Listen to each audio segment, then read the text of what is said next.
Crude oil ಇದು ಒಂದು ದೇಶದ ಆರ್ಥಿಕತೆ ಮೇಲೆ ಎಷ್ಟೊಂದು ಪ್ರಭಾವ ಬೀರುತ್ತೆ ಅನ್ನುವ ವಿಷಯವನ್ನ ನಾನು ಸಪರೇಟ್ ಆಗಿ ಹೇಳುವ ಅವಶ್ಯಕತೆ ಇಲ್ಲ. ಯಾಕಂದ್ರೆ ಇದನ್ನ ರಿಫೈನ್ ಮಾಡಿ ಪೆಟ್ರೋಲ್ ಡೀಸೆಲ್ ತರಹದ ಇಂಧನಗಳನ್ನ ತಯಾರಿ ಮಾಡ್ತಾರೆ.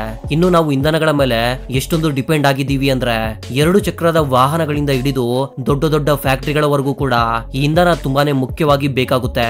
ಅದಕ್ಕೆ ONGC ಕಂಪನಿ ಕೆಲವು ವರ್ಷಗಳಿಂದ ನಮ್ಮ ದೇಶದಲ್ಲಿರುವ ತುಂಬಾ ಪ್ರದೇಶಗಳಲ್ಲಿ ಕ್ರೂಡ್ ಆಯಿಲ್ ಅನ್ನ ಹುಡುಕ್ತಾ ಇದೆ. ಕೊನೆಗೆ ಉತ್ತರ ಪ್ರದೇಶದಿಂದ ಒಂದು ದೊಡ್ಡ ಗುಡ್ ನ್ಯೂಸ್ ಬರುತ್ತೆ. ಇದು ಕೇವಲ ಗುಡ್ ನ್ಯೂಸ್ ಅಲ್ಲ, ಇದು ನಮ್ಮ ದೇಶದ ಆರ್ಥಿಕತೆ ಮೇಲೆ ತುಂಬಾನೇ ಪ್ರಭಾವ ಬೀರುತ್ತೆ. ಉತ್ತರ ಪ್ರದೇಶ ಅಂದ್ರೆ ಈಗ ಎಲ್ಲರ ತಲೆಯಲ್ಲಿ ಬರೋದು ಕುಂಭಮೇಳ. ಆದ್ರೆ ಈಗ ಉತ್ತರ ಪ್ರದೇಶದಲ್ಲಿ ಕ್ರೂಡ್ ಆಯಿಲ್ ನ ನಿಕ್ಷೇಪಗಳು ಕಂಡು ಬಂದಿವೆ. ಉತ್ತರ ಪ್ರದೇಶದಲ್ಲಿರುವ ಬಾಲಿಯಾ ಜಿಲ್ಲೆಯಲ್ಲಿ ಕ್ರೂಡ್ ಆಯಿಲ್ ಅನ್ನೋದು ಕಂಡು ಬಂದಿದೆ ಅಂತೆ. ನಿಜವಾಗ್ಲೂ ಇದೊಂದು ದೊಡ್ಡ ಗುಡ್ ನ್ಯೂಸ್ ಅಂತಾನೆ ಹೇಳ್ಬಹುದು. ಈಗಾಗಲೇ ONGC ಅಂದ್ರೆ oil and natural gas corporation drilling ಅನ್ನ ಸ್ಟಾರ್ಟ್ ಮಾಡಿದೆ. ಈಗಾಗಲೇ ನಮ್ಮ ದೇಶ ಕ್ರೂಡ್ ಆಯಿಲ್ ಗಾಗಿ ಅರಬ್ ದೇಶಗಳ ಮೇಲೆ ತುಂಬಾನೇ ಡಿಪೆಂಡ್ ಆಗಿದೆ. ಆ ದೇಶಗಳಿಂದ ಕ್ರೂಡ್ ಆಯಿಲ್ ಅನ್ನ ಖರೀದಿ ಮಾಡುತ್ತಾ ತುಂಬಾನೇ ಹೆಚ್ಚು ಹಣವನ್ನ ಖರ್ಚು ಮಾಡ್ತಾ ಇದ್ದೀವಿ. ಒಂದು ಬಾರಿ ಏನಾದ್ರೂ ನಮ್ಗೆ ಈ ಕ್ರೂಡ್ ಆಯಿಲ್ ಸಿಕ್ಬಿಟ್ರೆ ವಿದೇಶಗಳಿಂದ ಕ್ರೂಡ್ ಆಯಿಲ್ ಅನ್ನ ಖರೀದಿ ಮಾಡುವ ಅವಶ್ಯಕತೆ ನಮ್ಗೆ ಇರೋದಿಲ್ಲ. ಇದರಿಂದ ವಿದೇಶಗಳಿಗೆ ಹೋಗ್ತಾ ಇದ್ದ ಹಣವೆಲ್ಲ ನಮ್ಗೆ ಉಳಿತಾಯವಾಗುತ್ತೆ. ಆ ಹಣವನ್ನ ನಮ್ಮ ದೇಶದ ಇನ್ಫ್ರಾಸ್ಟ್ರಕ್ಚರ್ ಡೆವಲಪ್ಮೆಂಟ್ ಗಾಗಿ ಬಳಸಬಹುದು. ಇದರಿಂದ ದೇಶದಲ್ಲಿ ಅಭಿವೃದ್ಧಿ ಕಾರ್ಯಗಳು ತುಂಬಾನೇ ವೇಗವಾಗುತ್ತೆ. ಅಷ್ಟೇ ಅಲ್ಲದೆ ಇನ್ನೂ ಅತ್ಯಂತ ಲಾಭದಾಯಕವಾದ ವಿಷಯವೇನೆಂದ್ರೆ ವಾಹನಗಳನ್ನ ಬಳಸ್ತಾ ಇರುವ ಜನರ ಜೋಬಿಗೆ ಬೀಳುವ ಕತ್ತರಿ ಕೂಡ ಕಡಿಮೆ ಆಗುತ್ತೆ. ನಮ್ಮ ಬಳಿ ಹೆಚ್ಚು ಕ್ರೂಡ್ ಆಯಿಲ್ ಇದ್ರೆ ಪೆಟ್ರೋಲ್ ಡೀಸೆಲ್ ಬೆಲೆಗಳು ತುಂಬಾನೇ ಕಡಿಮೆಯಾಗುವ ಸಾಧ್ಯತೆ ಇದೆ. ಇದಕ್ಕೆ ಸಂಬಂಧಿಸಿದ ಪೂರ್ತಿ ವಿವರಗಳನ್ನ ಈ ವಿಡಿಯೋದಲ್ಲಿ ನಿಮ್ಗೆ ತಿಳಿಸ್ಕೊಡ್ತೀನಿ ಬನ್ನಿ. ಅದಕ್ಕೂ ಮೊದಲು ಒಂದು ಚಿಕ್ಕ ರಿಕ್ವೆಸ್ಟ್, ನೀವಿನ್ನೂ ನಮ್ಮ ಚಾನಲ್ಗೆ ಸಬ್ಸ್ಕ್ರೈಬ್ ಆಗಿಲ್ಲ ಅಂದ್ರೆ ತಪ್ಪದೆ ಸಬ್ಸ್ಕ್ರೈಬ್ ಮಾಡ್ಕೊಂಡು ಈ ವಿಡಿಯೋನ ಲೈಕ್ ಮಾಡಿ.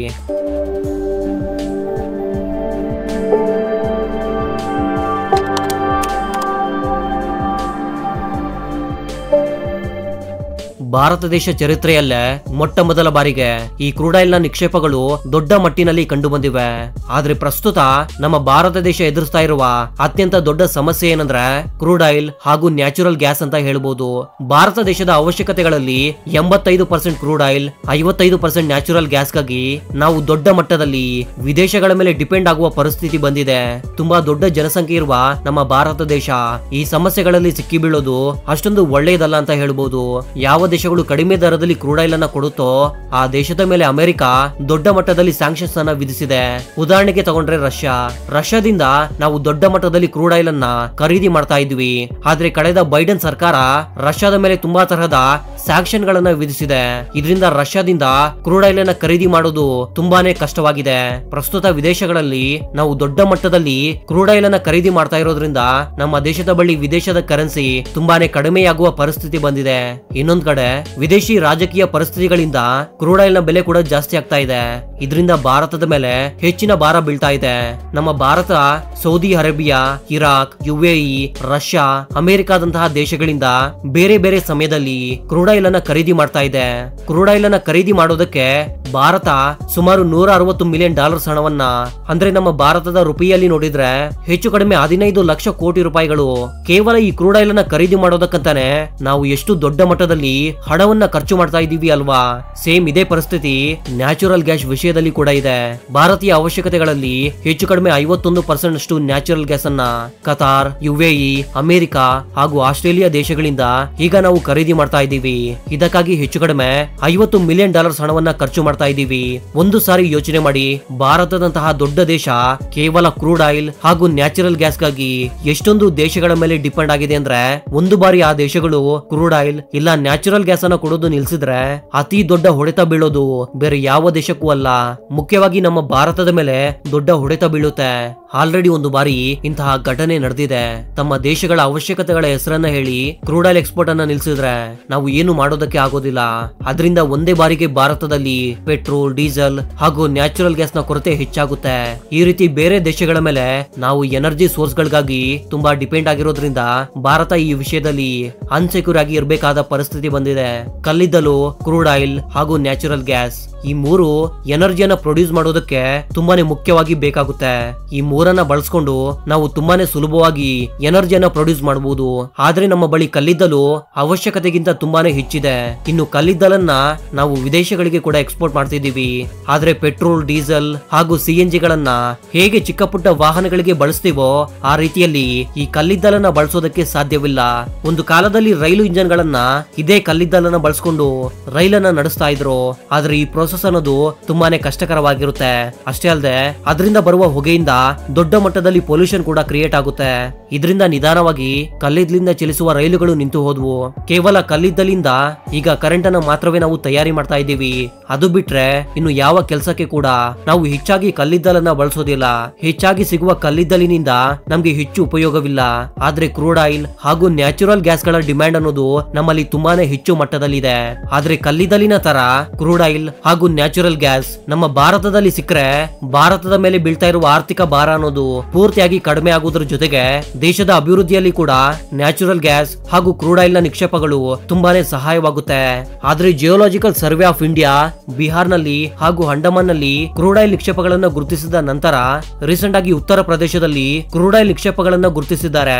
ಅದಕ್ಕೂ ಮೊದಲು ONGC ಕಂಪನಿ ಜಿಯೋಲಾಜಿಕಲ್ ಇಂಡಿಯಾ ಸರ್ವೆನ ಸಹಾಯದಿಂದ ಅಲ್ಲಿ ಸರ್ವೆ ಮಾಡುತ್ತೆ. ಉತ್ತರ ಪ್ರದೇಶದಲ್ಲಿ ಜಿಯೋಕೆಮಿಕಲ್, ಗ್ರಾವಿಟೇಷನ್ ಹಾಗೂ ಮ್ಯಾಗ್ನೆಟಿಕ್ ನ ಆಧಾರವಾಗಿ ಮಾಡಿದ ಈ ಸರ್ವೆಯಲ್ಲಿ ಉತ್ತರ ಪ್ರದೇಶದಲ್ಲಿರುವ ಬಾಲಿಯಾ ಜಿಲ್ಲೆಯಲ್ಲಿ ದೊಡ್ಡ ಮಟ್ಟದಲ್ಲಿ ಕ್ರೂಡ್ ಆಯಿಲ್ ನ ನಿಕ್ಷೇಪಗಳು ಇದೆ ಅಂತ ಗುರುತಿಸಿದ್ದಾರೆ. ತಕ್ಷಣ ONGC ಆ ಪ್ರದೇಶದಲ್ಲಿ ಡ್ರಿಲ್ಲಿಂಗ್ ಕೆಲಸಗಳನ್ನ ಶುರು ಮಾಡ್ಕೊಂಡಿದೆ. ಡ್ರಿಲ್ಲಿಂಗ್ ಕೆಲಸಗಳಿಂದ ಹೊರಬಂದ ಮತ್ತೊಂದು ಗುಡ್ ನ್ಯೂಸ್ ಏನಂದ್ರೆ ಉತ್ತರ ಪ್ರದೇಶದಲ್ಲಿರುವ ಬಾಲಿಯಾ ಜಿಲ್ಲೆಯಲ್ಲಿ ಅಷ್ಟೇ ಅಲ್ಲದೆ ಅಲ್ಲಿನ ಸುತ್ತಮುತ್ತ ಇರುವ ಪ್ರದೇಶಗಳಲ್ಲಿ ಕೂಡ ದೊಡ್ಡ ಮಟ್ಟದಲ್ಲಿ ಕ್ರೂಡ್ ಆಯಿಲ್ ನಿಕ್ಷೇಪಗಳು ಇರಬಹುದು ಅಂತ ಅವರು ಹೇಳ್ತಾ ಇದ್ದಾರೆ. ಹೊರಗಡೆ ಬರ್ತಾ ಇರುವ ರಿಪೋರ್ಟ್ಸ್ ಪ್ರಕಾರ UPಯಲ್ಲಿ ಕಂಡು ಬಂದ ಈ ಕ್ರೂಡ್ ಆಯಿಲ್ ನ ನಿಕ್ಷೇಪಗಳಿಂದ ಭಾರತಕ್ಕೆ ಬೇಕಾದಷ್ಟು ಕ್ರೂಡ್ ಆಯಿಲ್ ಸಿಗುವ ಅವಕಾಶ ಇದೆ. ಇದೇನು ಚಿಕ್ಕ ಪುಟ್ಟ ಗುಡ್ ನ್ಯೂಸ್ ಅಲ್ಲ, ತುಂಬಾನೇ ದೊಡ್ಡ ಗುಡ್ ನ್ಯೂಸ್ ಅಂತಾನೆ ಹೇಳಬಹುದು. ಉತ್ತರ ಪ್ರದೇಶದಲ್ಲಿರುವ ಬಾಲಿಯಲ್ಲಿ ಕಂಡು ಬಂದ ಈ ಕ್ರೂಡ್ ಆಯಿಲ್ ನ ನಿಕ್ಷೇಪಗಳಿಂದ ಕ್ರೂಡ್ ಆಯಿಲ್ ಅನ್ನು ಹೊರಗಡೆ ತೆಗೆಯಲು ಈಗಾಗಲೇ ದೊಡ್ಡ ಮಟ್ಟದ ಕ್ರೇನ್ ಗಳಿಂದ ಕೋಟ್ಯಾಂತರ ರೂಪಾಯಿ ಹಣವನ್ನ ಖರ್ಚು ಮಾಡಿ ಈ ಪ್ರಾಜೆಕ್ಟ್ ಅನ್ನ ಅಲ್ಲಿ ಸ್ಟಾರ್ಟ್ ಮಾಡಿದ್ದಾರೆ. ಅಲ್ಲಿನ ಕೆಲಸಗಳು ಕೂಡ ತುಂಬಾನೇ ವೇಗವಾಗಿ ನಡೀತಾ ಇವೆ. ಈ ಪ್ರಾಜೆಕ್ಟ್ ಗಾಗಿ ONGC ಸುಮಾರು 8 ಎಕರೆ ಭೂಮಿಯನ್ನ 3 ವರ್ಷಗಳ ಕಾಲ ಲೀಸ್ಗೆ ತಗೊಂಡಿದೆ. ಈ ಭೂಮಿ ಯಮುನಾ ನದಿಯ ದಡದಲ್ಲಿದೆ. ಡ್ರಿಲ್ಲಿಂಗ್ ಅನ್ನೋದು ಆಲ್ಮೋಸ್ಟ್ 3001 ಕಿಲೋಮೀಟರ್ ಆಳದವರೆಗೂ ಡ್ರಿಲ್ ಮಾಡಲಿದ್ದಾರೆ. ಈ ಪ್ರಾಜೆಕ್ಟ್ ನಲ್ಲಿ ಹೆಚ್ಚು ಕಡಿಮೆ 50 ಜನ ಕಾರ್ಮಿಕರು ಈಗ ಕೆಲಸ ಮಾಡ್ತಿದ್ದಾರೆ. ಈಗ ಎಲ್ಲರೂ ಕೇಳ್ತಾ ಇರುವ ವಿಷಯವೇನೆಂದ್ರೆ ಉತ್ತರ ಪ್ರದೇಶದ ಬಾಲಿಯಾ ಜಿಲ್ಲೆಯಲ್ಲಿ ಕಂಡು ಬಂದ ಈ ಕ್ರೂಡ್ ಆಯಿಲ್ ನ ನಿಕ್ಷೇಪಗಳಿಂದ ಪೆಟ್ರೋಲ್ ಹಾಗೂ ಡೀಸೆಲ್ ನಮ್ಗೆ ಕಡಿಮೆ ದರದಲ್ಲಿ ಸಿಗುತ್ತಾ ಅಂತ. ಆದ್ರೆ ಪೆಟ್ರೋಲ್ ಡೀಸೆಲ್ ಬೆಲೆ ಅನ್ನೋದು ಮೊದಲು ಕ್ರೂಡ್ ಆಯಿಲ್ ಅನ್ನು ಹೊರಗಡೆ ತೆಗೆದ್ಮೇಲೆ ಅದನ್ನ ರಿಫೈನ್ ಮಾಡಿದ್ಮೇಲೆ ಇಂಟರ್ ನ್ಯಾಷನಲ್ ಮಾರ್ಕೆಟ್ ನಲ್ಲಿರುವ ದರಗಳ ಮೇಲೆ ನಮ್ಮ ದೇಶದಲ್ಲಿ ಸಿಗುವ ಪೆಟ್ರೋಲ್ ಡೀಸೆಲ್ ಗಳ ಬೆಲೆ ಅನ್ನೋದು ನಿರ್ಧಾರವಾಗುತ್ತೆ. ನಮ್ಮ ದೇಶದಲ್ಲಿ ಕ್ರೂಡ್ ಆಯಿಲ್ ನಿಂದ ಪೆಟ್ರೋಲ್ ಡೀಸೆಲ್ ಅನ್ನ ತಯಾರಿಸಿದ ಮೇಲೆ ಕೇಂದ್ರ ಸರ್ಕಾರ ವಿಧಿಸುವ ಟ್ಯಾಕ್ಸ್ ಕಡಿಮೆ ಮಾಡಿದಾಗ ಮಾತ್ರವೇ ಪೆಟ್ರೋಲ್ ಡೀಸೆಲ್ ಬೆಲೆ ಕಡಿಮೆ ಆಗುತ್ತೆ. ಹಾಗೂ ನಮ್ಮ ದೇಶ ಡಾಲರ್ ಮೇಲೆ ಡಿಪೆಂಡ್ ಆಗೋದು ಕೂಡ ತುಂಬಾ ಕಡಿಮೆ ಆಗುತ್ತೆ. ಉತ್ತರ ಪ್ರದೇಶದಿಂದ ಕ್ರೂಡ್ ಆಯಿಲ್ ಬರೋದು ಸ್ಟಾರ್ಟ್ ಆದ್ರೆ ನಮ್ಮ ದೇಶದ ಅವಶ್ಯಕತೆಗಳು ಮುಗಿಯೋದ್ರ ಜೊತೆಗೆ ಕ್ರೂಡ್ ಆಯಿಲ್ ಅನ್ನ ವಿದೇಶಗಳಿಗೆ ಎಕ್ಸ್ಪೋರ್ಟ್ ಮಾಡಿ ದೊಡ್ಡ ಮಟ್ಟದ ಆದಾಯವನ್ನ ನಾವು ಮಾಡಬಹುದು. ಒಂದು ಬಾರಿ ಭಾರತ ಕ್ರೂಡ್ ಆಯಿಲ್ ಅನ್ನ ಹೊರಗಡೆ ತೆಗೆದ್ರೆ ದುಬೈ ಶೇಖ್ಗಳೇ ಭಾರತ ಜೊತೆಗೆ ಡೀಲ್ ಮಾಡ್ಕೊಳ್ಳಲು ಮುಂದೆ ಬರ್ತಾರೆ. UPI ಈ ಕ್ರೂಡ್ ಆಯಿಲ್ ನ ನಿಕ್ಷೇಪಗಳಿಂದ ದೇಶದ ಅಭಿವೃದ್ಧಿ ಕಾರ್ಯಗಳು ತುಂಬಾನೇ ವೇಗವಾಗಿ ನಡೆಯುತ್ತೆ. ಅಷ್ಟೇ ಅಲ್ಲದೆ ಭಾರತದ ಆರ್ಥಿಕ ವ್ಯವಸ್ಥೆಗೆ ಕೂಡ ತುಂಬಾನೇ ಸಹಾಯವಾಗುತ್ತೆ. ಈಗ ಭಾರತಕ್ಕೆ ಟೈಮ್ ಬಂದಿದೆ. ಇನ್ಮೇಲೆ ಕ್ರೂಡ್ ಆಯಿಲ್ ನ ಗೇಮ್ ನಲ್ಲಿ ಭಾರತ ಒಂದು ಸೂಪರ್ ಪವರ್ ಆಗುವ ಸಾಧ್ಯತೆ ಇದೆ.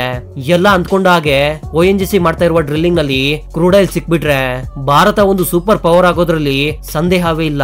ಆದ್ರೆ ಇಂತಹ ಅದ್ಭುತವಾದ ಅವಕಾಶವನ್ನ ನಮ್ಮ ಭಾರತ ಸರ್ಕಾರ ಹಾಗೂ ONGC ಕಂಪನಿ ಹೇಗೆ ಉಪಯೋಗಿಸಿಕೊಳ್ಳುತ್ತೆ ಅಂತ ಕಾದು ನೋಡ್ಬೇಕು. ಉತ್ತರ ಪ್ರದೇಶದಲ್ಲಿ ಕಂಡು ಬಂದ ಕ್ರೂಡ್ ಆಯಿಲ್ ನ ನಿಕ್ಷೇಪಗಳ ಬಗ್ಗೆ ನಿಮ್ಮ ಅಭಿಪ್ರಾಯ ಏನು ಅಂತ ಕಾಮೆಂಟ್ ಮಾಡಿ ತಿಳಿಸಿ. ನಿಜವಾಗ್ಲೂ ONGC ಕಂಪನಿ ಹೇಳುವಾಗೆ ಉತ್ತರ ಪ್ರದೇಶದಲ್ಲಿ ದೊಡ್ಡ ಮಟ್ಟದಲ್ಲಿ ಕ್ರೂಡ್ ಆಯಿಲ್ ನಮ್ಗೆ ಸಿಗುತ್ತಾ ಇಲ್ವಾ? ಅವರ ಪ್ರಾಜೆಕ್ಟ್ ಸಕ್ಸಸ್ ಆದ್ರೆ ನಿಜವಾಗ್ಲೂ ಭಾರತವನ್ನ ಸೂಪರ್ ಪವರ್ ಆಗಿ ಬದಲಾಗೋದನ್ನ ತಡೆಯಲು ಯಾರಿಂದಾನೂ ಸಾಧ್ಯವಿಲ್ಲ. So that was the inform my dear thinkers. ಮತ್ತೊಂದು ಇಂಟ್ರೆಸ್ಟಿಂಗ್ ಆದ ವಿಡಿಯೋ ಜೊತೆ ಮತ್ತೆ ಸಿಗ್ತೀನಿ. ಅಲ್ಲಿವರೆಗೂ ಜೈ ಹಿಂದ್, ಜೈ ಕರ್ನಾಟಕ.